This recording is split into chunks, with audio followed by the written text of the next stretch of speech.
ఎలాంటి ప్రయోజనాలు చేకూరుతాయి కులగణన జరిగితే ఇప్పుడున్న సమాజ పరిస్థితిలో? ఏముండదండి. ఈ దేశాన్ని నడిపించే బలమైనటువంటి భయంకరమైనటువంటి పరిస్థితి ఏంటి? ఈ దేశాన్ని గుల్లగుల్ల చేస్తుంది ఏంటి? అధికారం. ఓకే. ఈ దేశాన్ని నాశనం చేస్తుంది ఎవరు? ఆధిపత్య శక్తులు. వాళ్ళ పవర్ పోద్ది, ఫస్ట్ ఫీజులు ఎగిరిపోతాయి. బీసీ కులగణన జరిగితే బడుగులు స్వచ్ఛందంగా నడుచుకుంటూ పోతారు. ఎస్సీ ఎస్టీలకు ఇచ్చినటువంటి రాజ్యాంగబద్ధమైనటువంటి హక్కులు, వీళ్ళ యొక్క జనాభా దామాషా పద్ధతిలో వీళ్ళ రిజర్వేషన్స్ వీళ్ళకి ఇస్తే వీళ్ళు వాళ్ళ యొక్క సీట్లలో పోయి వాళ్ళు కూర్చుంటారు. అగో అక్కడ చూడండి కనిపిస్తూ ఉంది, తెల్లగా ఉంది, అది అసెంబ్లీ. అదిగో చూడండి అది వలయాకారంగా ఉన్నటువంటి పార్లమెంటు. ఓహో అని చూడడమే తప్ప దాంట్లోకి పోలేనటువంటి వాళ్ళు బడుగులు, బహుజనులు. తొలి పార్లమెంట్లో అసలు బీసీలే లేరంటే ఓ పెద్ద ఆశ్చర్యకరమైనటువంటి అంశం కాదా ఈ దేశానికి?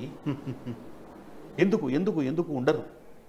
బీసీలకు సంబంధించినటువంటి దాంట్లో రేషియో ఎంత, జనాభా ఎంత, అక్కడ ఉన్నవాళ్ళు ఎంతమంది?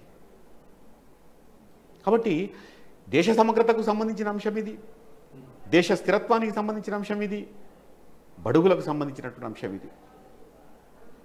చాలా వరకు మా గురించి మేము మాట్లాడుకోవడానికి, మా బాధలు మేము గుండె విప్పి చెప్పుకోవడానికి కావాలి కదా. చేనేత మగ్గాలకు చనిపోయిన వాళ్ళ యొక్క సంఖ్య, పంచకులాలకు సంబంధించిన విశ్వకర్మలు చనిపోయిన యొక్క సంఖ్య, ఒక ఉక్రేనియన్ రష్యాపై దాడి చేస్తే ఉక్రెయిన్లో చనిపోయిన వాళ్ళ సంఖ్య కంటే, ఒక దేశంలో ఒక దేశం ఇంకో దేశంపై దాడి చేస్తే చనిపోయిన వాళ్ళ సంఖ్య కంటే ఎక్కువగా ఆత్మహత్యలు చేసుకున్న సంఖ్య. ఈ సంఖ్య మొత్తానికి సంబంధించి మాట్లాడే రిప్రజెంటేషన్ ఎక్కడుంది అక్కడ చెప్పండి, వాళ్ళ ప్రాతినిధ్యం ఎక్కడుంది చెప్పండి, మేము మా గురించి మా బాధలు చెప్పుకునే అవకాశం ఎక్కడుంది చెప్పండి. చట్టసభలకు మేము రామా? ఇది కులగణన చేస్తే వచ్చే పరిస్థితి. కాబట్టి ఈ కులగణన జరగకుండానే వాళ్ళు చూస్తారు. ఈ కులగణన చేస్తే వీళ్ళందరూ కూడా చట్టసభల్లోకి వస్తారు కాబట్టి రాకుండా చేస్తారు. రీసెంట్గా బీహార్లో కులగణన సంబంధించిన ప్రాసెస్ జరిగింది. దాని ఇంపాక్ట్ మిగతా దేశం మీద ఉండే అవకాశం కనిపిస్తుందా? సేమ్ అక్కడ ఎలాంటి ఫలితాలు వచ్చాయో అవే దేశం వ్యాప్తంగా వచ్చే అవకాశం ఉందా? బీహార్లో జరిగినటువంటి పరిణామం, బీహార్లో ఉన్నటువంటి చైతన్యం, రామ్ మనోహర్ లోహియా ఉత్తరప్రదేశ్, బీహార్ ఈ రెండు రాష్ట్రాలకు సంబంధించినటువంటి సోషలిస్టు విప్లవాల నుంచి వచ్చినటువంటి ములాయం సింగ్, లల్లూ ప్రసాద్ యాదవ్ల నేతృత్వం నుంచి వచ్చినటువంటి బహుజన రాజ్యాలు అక్కడికి వచ్చాయి. దాని తర్వాత ఉత్తరప్రదేశ్లో మాయావతి నేతృత్వంలో అక్కడ బీఎస్పీ అధికారంలోకి రావడం అనేది దేశానికి గుండెకాయ లాంటి యూపీకి వచ్చినటువంటి సందర్భం మనకు కనిపిస్తుంది.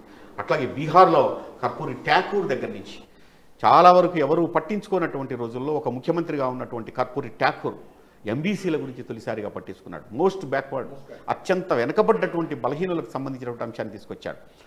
కర్పూరి ఠాకూర్ తన యొక్క రాష్ట్రంలో రిజర్వేషన్లు ఇవ్వడానికి సంబంధించిన దాంట్లో ముందుకొచ్చి అడుగు వేశాడు. కాబట్టి బీహార్ ఒక చైతన్యవంతమైనటువంటి ఒక ఉద్యమ కేంద్రంగా ఉంది. కాబట్టి బహుజన చైతన్యానికి బీహార్లో వాళ్ళు మొన్న చేసినటువంటి కులగణనను బయటికి తీసుకొచ్చారు. కులగణనను బయటికి తీసుకురావడం ద్వారా వాళ్ళకు వచ్చినటువంటి 65% వచ్చినటువంటి దాన్ని వాళ్ళు బయటపెట్టారు. బయటపెట్టేసి ఇప్పుడు చాలా వరకు అక్కడ ఉన్నటువంటి ఇంకా రికార్డ్స్ నుంచి మనం బయటకు రావాల్సిన అవసరం ఉంది.